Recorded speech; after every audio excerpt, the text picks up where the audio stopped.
श्री स्वामी समर्थ. जय शंकर. आपल्या स्वामींचा प्रभावी असा मंत्र आहे तो म्हणजे तारक मंत्र. या तारक मंत्राचाच अर्थ असा की कुठल्याही कठीण संकटातून आपल्याला तारून नेणारा म्हणजेच हा स्वामींचा तारक मंत्र.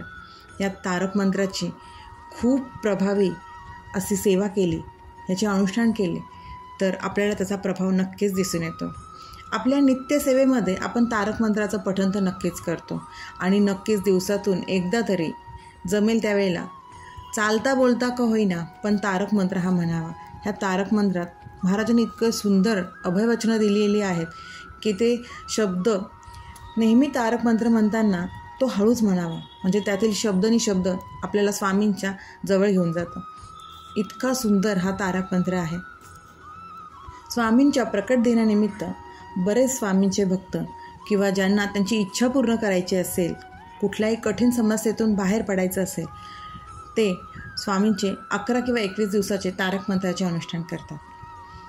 ह्या तारक मंत्राचं अनुष्ठान आपण कुठलीही आपली कठीण इच्छा पूर्ण करण्यासाठी, मुलांचं अभ्यासात लक्ष लागत नसेल, त्यांची शिक्षणात प्रगती होण्यासाठी, घरात एखादी व्यक्ती आजारी असेल त्याच्यासाठी, किंवा जर घरात कुणी व्यसन करत असेल तर त्या व्यसनातून मुक्ती होण्यासाठीही तारक मंत्राच्या तीर्थाचा खूप प्रभावी असा उपयोग होतो.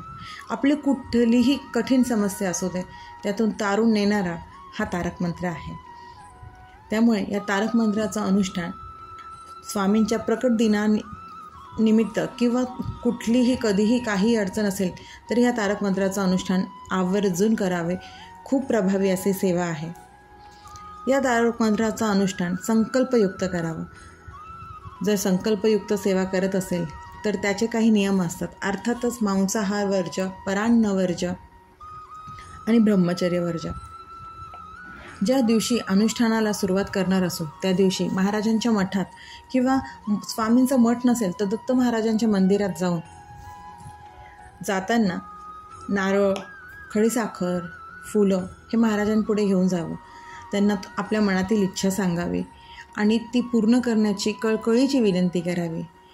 महाराजांना मुजरा करावा आणि घरी यावं. जर मंदिर किंवा स्वामींचा मठ जवळ नसेल तर घरातीलच मूर्तीसमोर आपण नारळ, पेढे किंवा खडीसाखर, फुलं ठेवून महाराजांना विनंती करून मुजरा करावा. कुठलीही सेवा महाराजांची करताना आपल्या घरात त्यांचा फोटो किंवा मूर्ती असावीच. छोटा फोटो का होईना किंवा महाराजांची छोटीशी मूर्ती का होईना असावी.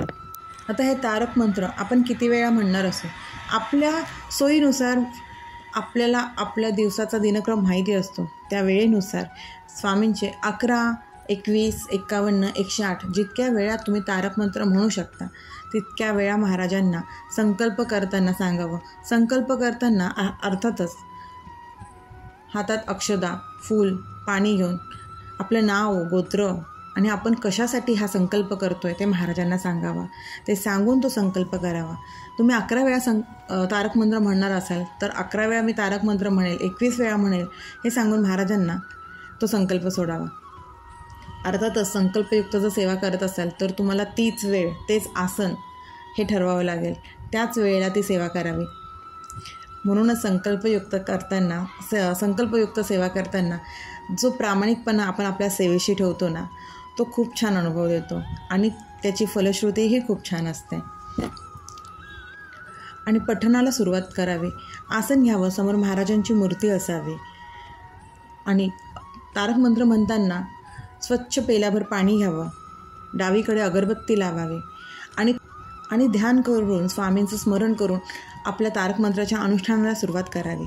जो पेला आपण पाण्याचा भरून ठेवलेला आहे त्यावर आपला उजवा हात ठेवावा आणि जितके वेळेला तुम्ही तारक मंत्र म्हणणार आहात 11, 21, 51 तो मंत्र पूर्ण म्हणून होईपर्यंत आपला उजवा हात त्या पेल्यावरती असावा आणि विभूती जिथे अगरबत्ती लावली त्याच्या खाली एक प्लेट ठेवावी आणि पूर्ण तारक मंत्र म्हणून होईपर्यंत तो हात काढायचा नाही. तारक मंत्र म्हणताना ते शब्द आणि शब्द इतके शांत आणि स्पष्ट उच्चारावे ना की त्यातला अर्थ इतका सुंदर जाणवतो आणि एक वेगळीच अनुभूती आपल्याला जाणवते. एक सकारात्मक लहरी तयार होतात. खूप सुंदर असं वातावरण त्यावेळेला तयार होत असतं. हे करत असताना अनुभव घ्या, खरंच नक्की येतं. एकाग्र चित्ताने हा तारक मंत्राचं पठण करावं. फार सुंदर अनुभव महाराजांचा येतो. हे अनुष्ठान करत असताना, हे पठण करत असताना आपलं पूर्ण पठण होईपर्यंत मध्येच उठू नये, कुणाशीही बोलू नये. हा तारक मंत्र पण एका बैठकीतच पूर्ण करावा. 11 वेळा करणार असेल तर तो एका बैठकीतच 11 वेळा, 21 वेळा, जेवढा वेळा तुम्हाला करायचा असेल तो एका बैठकीतच करावा. त्यानंतर जे तीर्थ तयार झालेलं असतं ते आपण स्वतः घ्यावं, घरातील इतरांनाही द्यावं आणि त्यातीलच तीर्थ हे घरातही थोडंसं शिंपडावं. यामुळे घरातील नकारात्मकता दूर होईल, सकारात्मक वातावरण तयार होतं आणि घरातील व्यक्ती जर हे तीर्थ घेत नसेल तर त्यांच्या पाण्यात टाकावं. आणि अगरबत्तीची जी विभूती साचली असेल ना, ती एखाद्या डबीत भरून ती रोज सगळ्यांना कपाळी लावावी. यामुळे महाराजांच्या या मंत्राचं, तारक मंत्राचं सुरक्षा कवच आपल्या भोवती, आपल्या कुटुंबाभोवती एक तयार होतं. या तारक मंत्रातच दिलेलं आहे, हे तीर्थ घे आठवी रे प्रचिती, न सोडी कदा स्वामी जया घे याते. हे तीर्थ जे घेतं त्यांचं स्वामी ज्यांचा हात धरतात ना, त्यांना कधीच सोडत नाही. त्यामुळे स्वामींची सोबत घ्या, आयुष्यात काहीच कमी पडणार नाही. आणि ह्या तारक मंत्राचं तीर्थ खरंच करा, तुम्हाला प्रत्येकाला अनुभव येईल. मुलांना जर दिलं अभ्यासात लक्ष लागण्यासाठी, अनुभव येतील आणि व्यसनी व्यक्तीला दिलं त्यावरही अनुभव येईल आणि आजारी व्यक्तींना दिलं त्यावरही अनुभव येईल. इतकी ह्या तारक मंत्रामध्ये ताकद आहे. हे तारक मंत्र खरंच आवर्जून याचं अनुष्ठान करा. नसेल तर हे नित्यसेवेत करा, पण तारक मंत्राचं पठण नक्की करा. कुठलीही सेवा करताना ती प्रामाणिकपणाने, श्रद्धेने आणि निर्मळ मनाने करावी.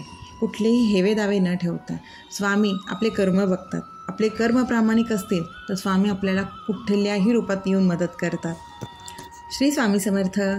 अशक्य ही शक्य करतील स्वामी, अशक्य ही शक्य करतील स्वामी.